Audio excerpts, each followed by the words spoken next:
Islam. Topik yang kelihatan berat, tapi tenang, kita kupas pelan-pelan saja.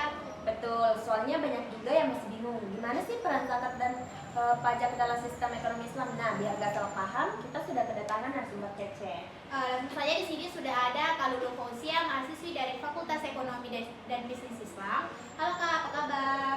Halo, kabar saya baik. Terima kasih sudah diundang, senang sekali bisa sharing-sharing dengan kalian. Sebelum kita jauh ke zakat dan pajak, kita mulai dari dasarnya dulu nih Kak. Sebenarnya kebijakan fiskal Islam itu apa sih?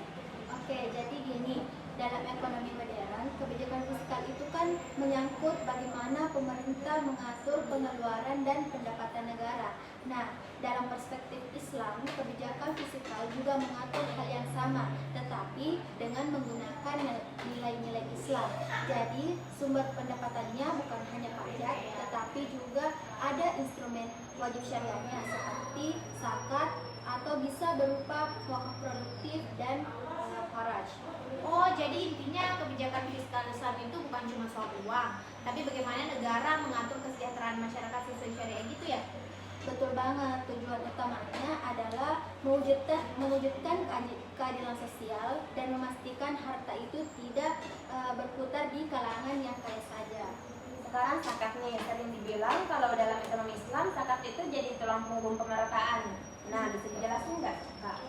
Zakat itu kan kewajiban untuk setiap muslim yang mampu. Fungsinya ada dua. Yang pertama ibadah, karena ini merupakan perintah dari Allah. Yang kedua instrumen distribusi kekayaan, karena hasil zakat itu disalurkan langsung kepada 8 golongan mustahik.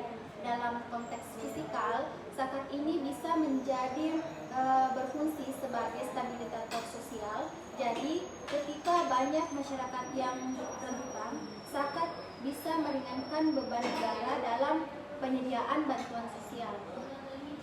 Oh, jadi kayak bank versi syariah gitu ya? Bisa dibilang begitu, tapi lebih terstruktur, punya aturan dan ada golongan penerimanya yang jelas. Nah, kalau pajak masih banyak orang yang bingung, kok ada zakat masih ada pajak? Gimana sih posisinya dalam kebijakan fiskal Islam itu, Kak? Nah, ini yang sering jadi pertanyaan besar. Dalam sistem Islam, pajak itu boleh, tapi sifatnya tidak permanen seperti sekarang.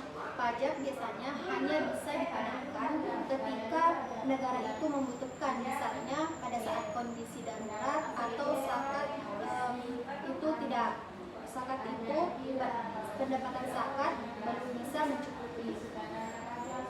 Oh, jadi pajak itu bukan instrumen utamanya, tapi yang utama itu zakat ya Kak? Betul, dalam ekonomi Islam, zakat itu instrumen utama, pajak hanya pendukung.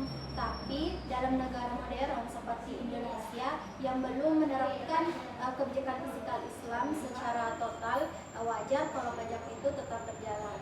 Dan pajak modern kan digunakan banyak hal ya, seperti jalanan, kesehatan, pendidikan, dan gaji pegawai negara.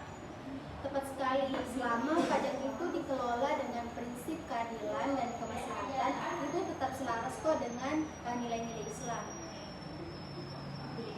Kan Indonesia itu negara yang mayoritas muslim Kak, tapi sistemnya bukan negara Islam. Gimana sih hubungan zakat dan pajak? Di Indonesia kan zakat itu sifatnya kewajiban agama, sedangkan pajak itu kewajiban negara.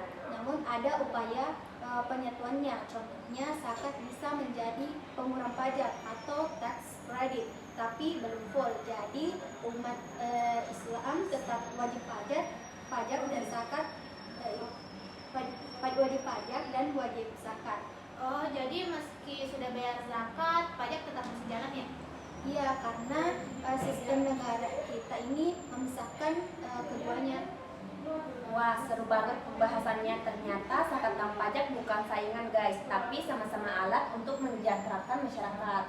Iya, dan kalau keduanya dikelola secara maksimal bisa menjadi solusi pengentasan kemiskinan. Setuju, intinya zakat itu adalah ibadah wajib yang punya dimensi sosial besar. Pajak juga instrumen penting untuk pembangunan. Yang penting adalah amanah dan transparansi dalam pengelolaannya. Baik, makasih Kak sudah sharing. Terima kasih juga buat pendengar yang sudah stay sampai akhir. Sampai jumpa di episode berikutnya.